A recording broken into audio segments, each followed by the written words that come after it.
Hi, listeners. This is Addy and Colin's podcast. I think it's number 3, if I'm not mistaken, and it is a series of podcasts based around our recent book, Rivers of Money, Social and Economic History of Modern Oil Trading. And this morning we have Paul Newman joining us. Paul, I would describe as an evangelist for derivatives, and I think certainly in my view, he was the key player in the mid to late 1980s in developing the derivative side of modern oil markets, and he was the man who harangued the market into getting involved in swaps and options and similar things. Paul, good morning to you. Maybe we can start by you giving us a little chat and about your background. I know you're a keen pilot and a Russophile and a chess grandmaster almost. Tell us about yourself. Well, I know that sounds very glamorous, Colin. Thank you. None of it is quite true, I'm afraid. Well, not entirely untrue, but I'm no grandmaster at chess. I wish I was.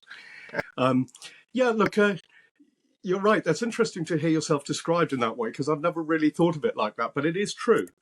And I think that I know that your podcasts are light-hearted, and you yourself have mentioned that you want to develop and talk about the social constructs of markets. I haven't had a chance to get the book yet. I've been struggling, but I will get it. And I know that your podcasts are about the social side of these markets and also about oil markets. Well, I have no trouble defending my claims in the first part of that, but I struggle a bit with the second part because I'm not really an oil person. I'm an outsider in your conversation, really. And the reason why is I just happen to be there at the right time. I am indeed completely obsessively interested in first, second, third order derivatives and how they can be applied. And I just happen to be around at a moment in time looking for something to bring my derivative thinking to. And it's easy to look back now, but what we forget is that the big developments in over-the-counter derivative markets were not 30 years old, they were 5 minutes old. There was no such thing as an interest rate swap before 1984 and 1985. Today, arguably the most important market on earth. So this is kind of 4 years into it, where I'm thinking to myself, there are two great camps starting to walk together here in the oil context. Those who know all about oil but little or nothing about derivatives, and then those who are very comfortable with derivatives but wouldn't really know how to tell you the difference between SIF and FOB. And I was certainly the second of those, I'm afraid. I think that this was a fairly natural process. I think the market was looking for something. I think it was spurred by the two oil shocks in 73 and 79. That people suddenly started saying, how can I be naked to this risk? Worth thinking a little bit about where this had all come from in terms of even end user thinking. People forget that there was no such thing as a global foreign exchange market until August 1971, when Nixon took the dollar off the gold standard. So end users had spent the 1970s getting their head around this ridiculous, unmanageable thing called FX risk. Well, they're quite comfortable with that. Then by the early 1980s, those who were around will remember where interest rates were in 1982, 19%. So they spent the 1980s getting their head around how to manage that. And the interest rate swap was certainly a very important part of that development. I should say that it was a development which was born in response to those demands. Now we think about the 90s. And just as we turned up thinking, how can we bring this to commodity land of some kind? And the obvious place to start was those who always start with the guy who's got most to be frightened of. An oil refiner is not nearly as frightened as an airline. An airline really cares. An oil refiner will say, well, who cares? I've been in this game a long time. Yeah, I pay more for my crude, but then I'm charging more for my products. What's the problem? But an end user's got no place to go. And so this is why the airlines were, the natural place to start on this.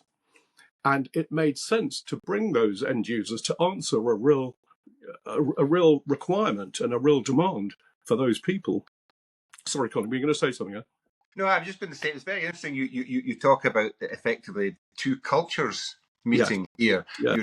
The oil culture and the financial services, I suppose you would call it, culture. And I had a little quote here which I looked up. It was an Energy Risk magazine in July 2009, which was a sort of, I think, anniversary edition, and it was Christine Crossley, who, of course, was somebody who embodied that two culture sense, because she was or had been a physical oil trader at Shell, and then she became very much one of the early derivatives people. And the quote is, Crossley says that Shell's first deal was brokered by ICAP, which was leading the way in creating bespoke OTC deals. And she says, my first swap was brokered by Paul Newman.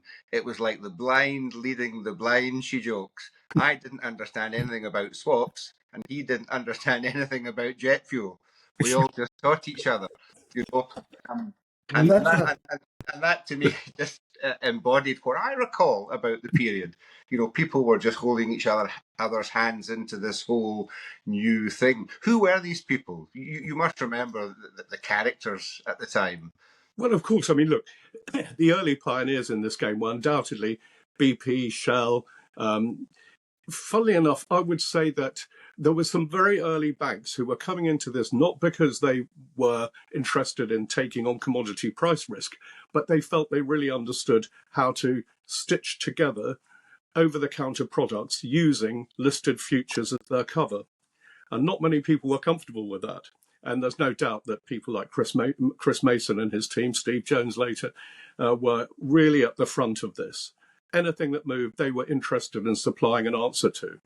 Some of the bigger organizations found it difficult to get their head around because they actually didn't, certainly the banks, didn't yet have commodity departments. And in fact, probably were never going to have. What they did end up having, and some of them became market leaders, as you know, people like Barcap later. I think the Goldmans and the Morgan Stanleys were slightly different cases. They'd already, Goldmans in the shape of J. Aaron at that time, they'd already felt very comfortable with commodity culture. But this was a brand new story for some of the mainline banks. I think also that we had a period then where of the oil trading companies, there was only one who got their head around this immediately. And I went to see all of them, and they all said things like, Paul, we don't like you very much because you don't know anything about commodities. We've never heard of you. And you don't know how we make our money anyway. We're in logistics and things like that. This is the obvious Traffy-type people's position at the time. The one exception to this, who put his hands around it immediately and said, how do I get involved, was Ian Taylor. And on November the 30th, 1990, at about 4 o'clock in the afternoon, our daughter had been born at 8 o'clock that morning, our first child. And so I wasn't very popular by the time I got to the hospital at the end.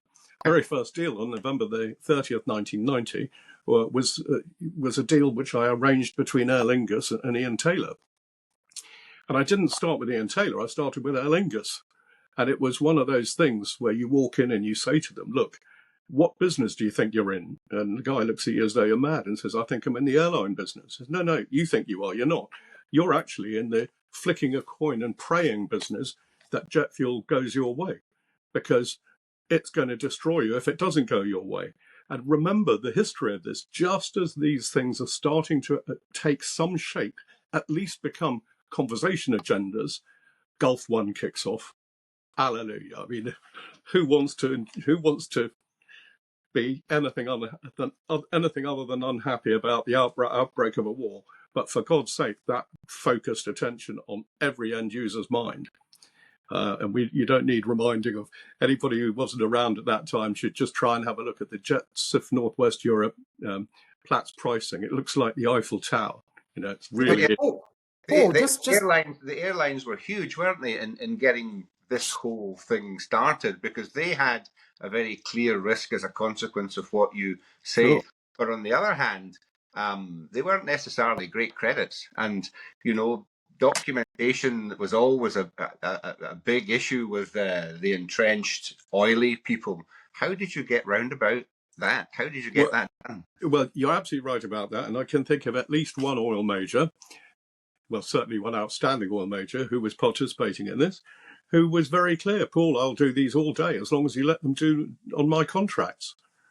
And, in the early days, there was a bit of shoulder shrugging. And of course, I tooth-combed the contract. There was nothing wrong with it.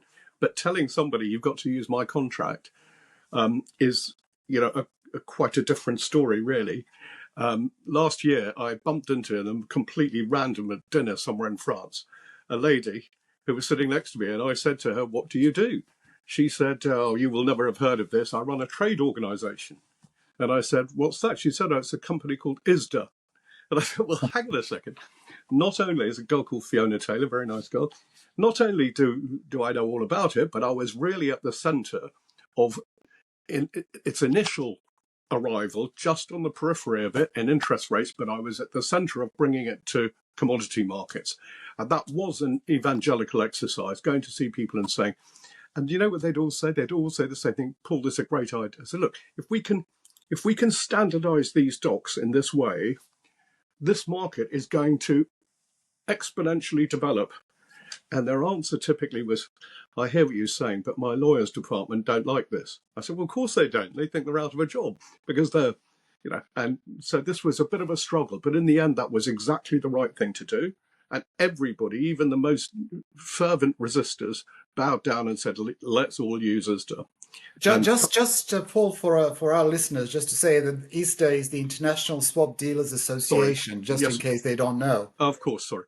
And now it's universally used for all the swap agreements and the ones trading on futures markets as well. She asked me to come in and speak to her. I said, "What's the average age of your headcount?" And she said, 45. I said, "Okay." I said, "You mean average age?" She said, "No, that'd be the oldest." I said, "Right, in that case, I've got something to tell them." And it turns out that, so she asked me to come and speak to ISDA, which when I last looked at it was a trade organisation of about 40 people. Today it's 150 people in 38 countries or something. It's the market establishment. And this, as you say, its job was to, actually it's something more important than this that is worth mentioning. Everyone thinks ISDA is all about the standardization of documents. It is. But the early arrival of ISDA was about something much more complicated. It was nothing less than taking on hundreds of years of UK law, because what we were trying, of UK insolvency law, because what we really wanted to do with ISDA was to create the concept of netting. In standard English law, if you owe me money and I go bust, you've got to take your position in the queue, just like someone who's sold me a coffee machine. Mm-hmm. What I wanted to do, if it's the other way around, of course, I can claim on you. There's something wrong with that. What we wanted to do with ISDA was create a world where let's not talk about one swap or one position. Let's talk about the net. I'm happy to have an exposure to Colin on the net, but not cherry picking each one, and the ones that were good for him, and the ones not separating out those two. And that was the real driving force of what ISDA is. Sorry, you're right. Of course, people may not remember that, but ISDA obviously a central feature in how we cruise it. Just minor details, because for our listeners, again, Colin Bryce and myself know very well, you were working at the time as a broker, Intercapital, right? Well, yes, but this really was born before that.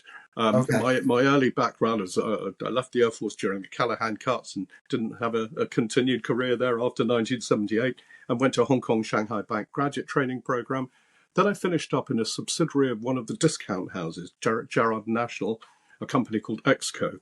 And there I started playing around with new developments, and particularly foreign exchange options in 1984, and then above all interest rate swaps and options in 1985 and onwards. By 1986, I'd left to go onto the principal side, where I was chief executive of an Australian investment bank, which we later sold to Credit Agricole, a company called Elders Finance. I remember them, yeah. And we had about 200 people in Cornhill just looking at, how do we expand and develop derivatives? And really, this was interest rates, financial, foreign exchange options. But I had one little desk in the corner that was doing something called energy futures. And it was run by a rather well-known figure and a wonderful person who I miss terribly because he lives a long way away, Nigel Superior. Yeah. Many of you will remember. And Nigel was running this futures desk. And I used to go and say, "Nigel, you've got to tell me something about this." No, you'll never understand it. Don't worry about that. And he was probably right. But 80s, right? Yeah, this is now 1986 and 87 and 88. And this is when I decided that it's time to really think about where else could I bring this to. And that's when I wanted to. I didn't know I was setting up a broking business. I thought I was setting up a pseudo consulting business. I thought I was going to be going around to all the airlines and saying, let me show you why you've just got to be looking at this. But it happened more quickly than I expected. And suddenly, one or two of my early memories, which I always enjoy, I went to see one of the very well-known majors who I happened to have been related to someone there at the business school, at MBA school.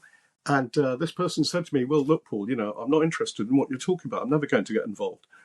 And I later found out that, of course, they were up to their neck in it, but they didn't want to market for it. What they wanted was to use this as a proprietary principal activity with their customers. Well, Enron's school very quickly convinced them that you're right, but if you're as big as you are, you're far better off letting me do what I want to do and explode the transparency, and you can be tops and bottoms of everything, which is how it unfurled very quickly. I think I'd just like, if you would let me, Colin, I'd just like to say, to explain where I was coming from with my thinking hat on. What was I looking for? I'm always interested in looking for the 5 conditions which, for me, are the necessary and sufficient conditions to create to create a coherent derivatives market. And those are, number 1, plenty of buyers and sellers coming for different reasons from different sides of the market.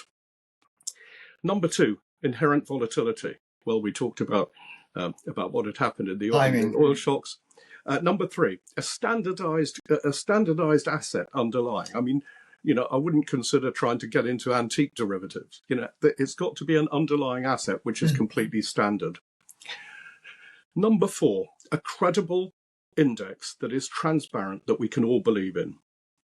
And number 5, is it big enough? Polished diamonds would fail that test, for example. So if you give me those 5, conditions, I'll show you the possibilities and opportunities for a coherent derivatives market. That's kind of how I think. I would add a 6th into that, Paul. Actually, I'd like to know. There has to be a risk. Those who are at the market interface and who would be the people using these types of contracts have to experience risk. So there has to be a need. And it's kind of interesting, I always think, because if you go back to Enron, who were a large and very and failed entity, at one stage, Enron were pushing all sorts of different types of markets, bandwidth markets and weather markets and all sorts of things. And I always had the sense at the time that they were pushing something to people who didn't have really much risk. And unless you have a need and a risk, I don't think markets work. Same thing in the Far East. The Japanese were never big hedgers because there was all sorts of pass-throughs, to consumer. They didn't have it. So I would add that 6th one to your list.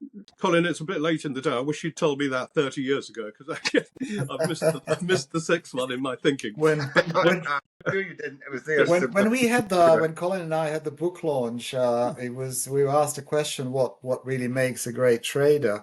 And Paul, I think one of the things clearly that happened to you as well, to make you sort of a great individual at the time, was a fantastic luck and timing.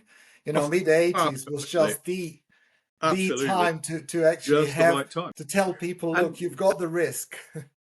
Of course, but Colin, your point about risk, I mean, I'd say that's a subsidiary of my second test, inherent volatility. But, yes. No, thank you. Look, yeah, of course that's true. And what I found was interesting is, the cultural differences between those who knew all about physical, but were many of whom didn't really want to get their head around what was going on at the side in this newly emerging derivative stuff, and the reverse.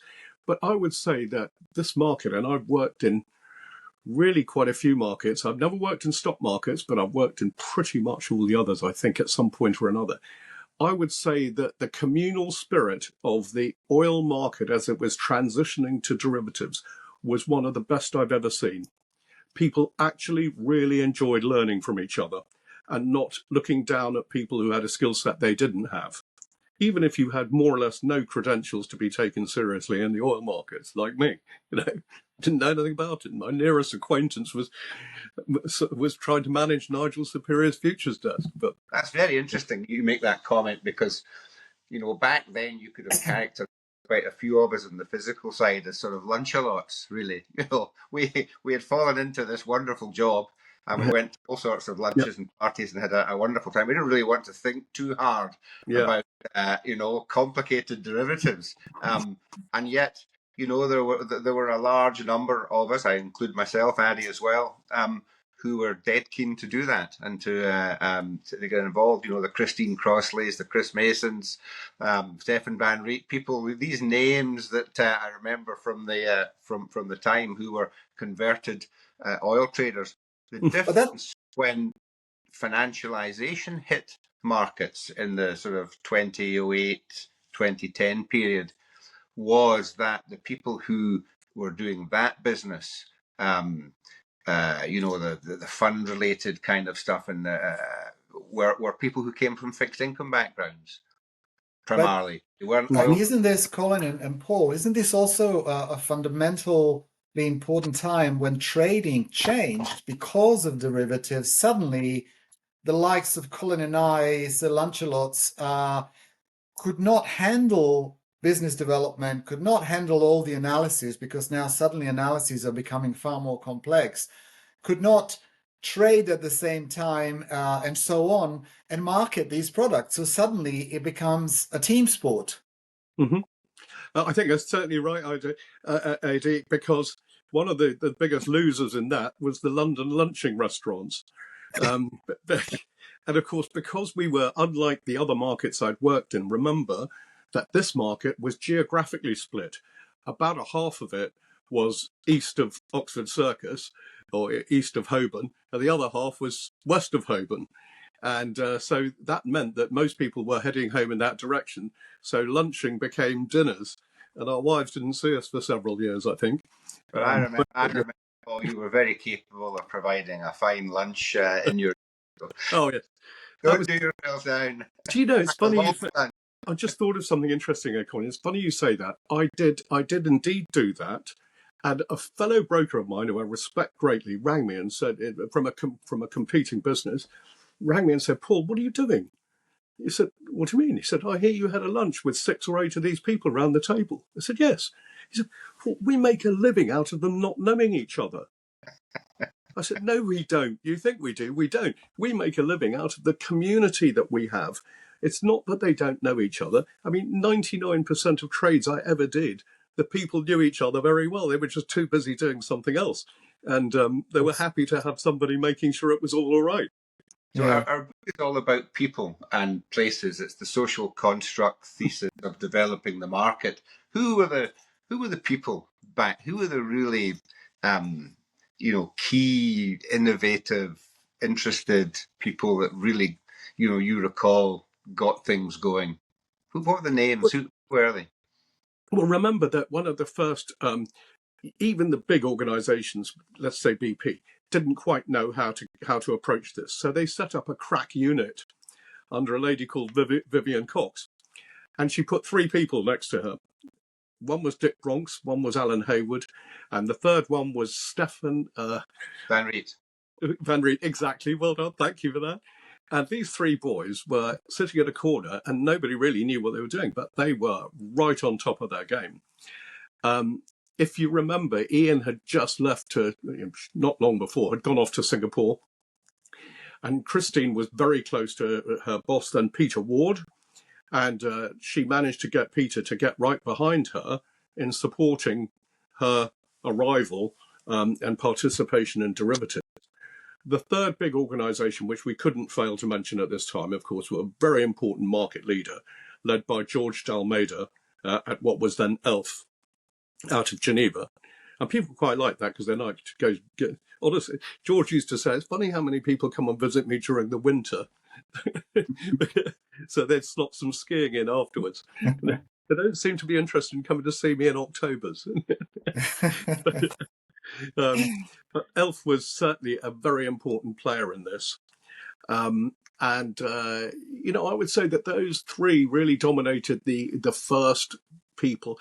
The banks didn't come till later, with the exception of Credit Lyonnais, who didn't come because he was, it's obvious why banks have to be involved in this. I mean, and anyone who sets up a standalone commodity derivative trading business at a bank without allowing these people to get near the filing cabinet, in other words, the asset profile of the bank, is making a mistake and leaving something on the table.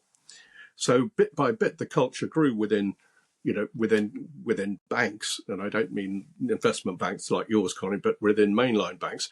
We'd be mad not to be doing this. We're leaving it on the table. And of course, what you do, and I'd worked as a principal on this in 86 and 87 with the Elders Group, where what could be better than lending someone some money, but getting him to put a protected derivative in place alongside it so that he is a better credit to me as a lender. And this is obviously where it all was all going to go. Yeah, I recall the French being particularly important at the time. You know, Bernard de Combray. Oh, sorry, of course, I've forgotten him. And StopGen, yeah, of course. Yeah, Bernard de Combray was, you know, a key figure in developing markets in ELF, and I'm sure encouraged this type of development. And then Edward Neviaski in StopGen. A key figure to this day. Yep. So the French, you know, and the French had, I think, a more technical outlook. Yes, I'm interested. Interested you say that, Colin. Mathematical. No, you're quite right about that. The French, particularly Edward and his group, Jerome and so on, they led the way in options because, as you say, they were always just one step ahead technologically. Yeah. Also, Paul, you mentioned Ian Taylor. Is that his Shell days or? No. This was when Ian left Shell in the early 1983, something like that, 84. And by the time I wrote my first ticket with him, that was already November 1990.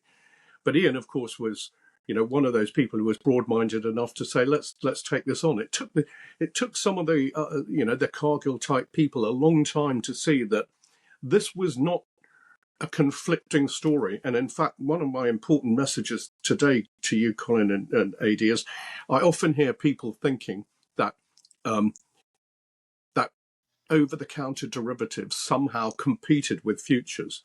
They never did. In my view, they complemented each other absolutely, because they helped each other. Futures transparency helped OTC, and new volumes from the OTC markets helped futures. So I think it worked very well. And Ian was one of the few people who really saw that and wasn't at all resistant to it. I think the interesting thing about options for me, Paul, is that for me it's the prime example of the benefits of mining the indifference of others and making money from that. Of course. You had people who were interested in using options for price reasons, and on the other hand, you had people who were interested in using options for volatility reasons. And so the two different aspects enabled people on both sides to benefit because there was the mining of each. And I think particularly when the bank finances woke up to this, that this was a way to enhance their credit exposure, their credit risk to these people. I'd far rather lend you money if I know the asset is protected on the downside while you're getting it out of the ground than standing naked to the risk of a price collapse while you tell me you can't give me my money back. Going back to what Colin was saying about people and places. Now, places, Paul, it's interesting. This is, in the early days, it's all happening in Europe because from what I read, this is before my time in the market, there was an issue with Commodities Futures Trading Commission or CFTC in the US that they were, they thought it was their job to regulate the swaps, whereas in the UK it wasn't. So London was the place where it all took off anyway. Definitely. Is that correct? It certainly is correct. And even more extreme was Singapore, where, the Singapore authorities just loved anybody coming to do something new, and light touch was their theme. We're just like in America. So if something's moving and they don't understand it, they better regulate it and get involved. Whereas we were sort of in the middle of those two camps. We were closely watched and worked closely with I say watched. The regulators in the UK are really decent people. And if you work with them well, they love you. And because you can tell them things they don't know and you can help them. And again, I don't see a conflict with the street and regulators. It should be, each helping each other. And if we do this correctly, we can stop regulators making mistakes and getting them to see that that they've got just the right level of touch without too much and without too little. Were there any other brokers involved in this at the Of course, time? yeah. It's interesting to see that just as how some of the trading houses and trading sides took a while to embrace this, this was also true of some of the brokers. So some of the established names disappeared rather quickly, companies like Fern Oil and Elgin, because they didn't want to make this jump. The serious brokers were not coming from oil backgrounds. It was people like Tradition, who are coming from the same kind of thinking that I was. How do we bring derivatives to this space? And yes, of course, they had some very good people. They were mainly those kinds of organizations who had a financial approach to it. And it's interesting how a company like Tradition, and I'd like to think ICAP too, were able to dominate this stuff at a time when we didn't really know anything about oil. Which was all later reinforced, something that Colin and I talked about a lot after the 2007, 2008, Great Recession. A lot of financial brokers simply didn't have much business in financial markets. They all moved to oil, and that reinforced that as well, which is kind of interesting. The other thing is interesting about, well, you obviously were one of the key players in this derivative market. Suddenly I came into the market in 91, 92 in London. There was an explosion, literally an explosion in front of my eyes, activity of related derivatives to original swaps. Once people understood what swaps were all about, suddenly you've got CFDs or dated swaps, which were absolutely crucial. Chris Evans at Shell and the others developing that, absolutely crucial for hedging the dated risk. Then you've got DFL or dated to frontline, absolutely crucial for hedging refinery margins. Yep. And let's not forget Asia. It's, the whole of Asian market is Dubai swaps. Mm-hmm. Because they have perfect market, because they generally tend to price their oil on average month basis. Yep. Having average month Dubai swap was a perfect market to have. And then you've got absolute explosion of the markets. And then you've got EFS, which is futures for swap, is in Dubai, swaps, swaptions, all sorts of other things. That was just incredible how quickly it all grew. Yep. Yeah, because once you've got an established building block that looks like what we would call a commodity price swap, that's the beginning, not the end. That's what else can I do with that? And once people understand it, once the traders actually get their head around it, because we had a really interesting conversation with the Shell guys, and they were telling us in the early days, people regularly get CFDs wrong way around. And I remember when I traded them as well, there were so many cases where people thought they bought, they actually sold, and so on. It was hilarious. Well, that, of course, that had happened in physical markets as well before, but nevertheless. Yes. Is that the kind of... So, that's... Sorry. So when you and AD invited me onto this, thank you, when I saw you at the book launch, is that the kind of thing you wanted to talk about with me today? I think it's fantastic, and perhaps we can continue again at a later date. I think great to hear the direct, first-hand experiences of the people who made this whole thing happen. And you were one of them, Paul. And so thank you very much indeed for coming on our podcast. A pleasure. Being entertaining, informative, and somewhat humorous, which is always a very good mix. Well, so I think I feel very privileged to have been lucky enough to be around at that time. I made 100 lifelong friends through that industry, and very people. Most importantly, Paul, it's like really this podcast is for a lot of young people. We are talking about financialization of the oil market, and we all take it for granted, but very few people actually know where and how and who did it. And you're certainly one of the pioneers. I would give young people one piece of advice, and I've been giving this to them for years, which is whatever you do, stay optiony, because that is the place to be. You don't want to be in flat price markets. Sooner or later, something that's going to options is the place to be, and getting yourself comfortable with the option side of things. And corollary of that, of course, is what could be better than commodities, where 20, 30, 40% volatility is routine. Much more interesting than 7% interest rates volatility. Yeah. Very good advice. Paul, thank you very, very much. I have no doubt that Colin and I will have you again at some stage, hopefully soon. And thank you very much again. Cheers. Joy to be here. Thank you. Bye-bye.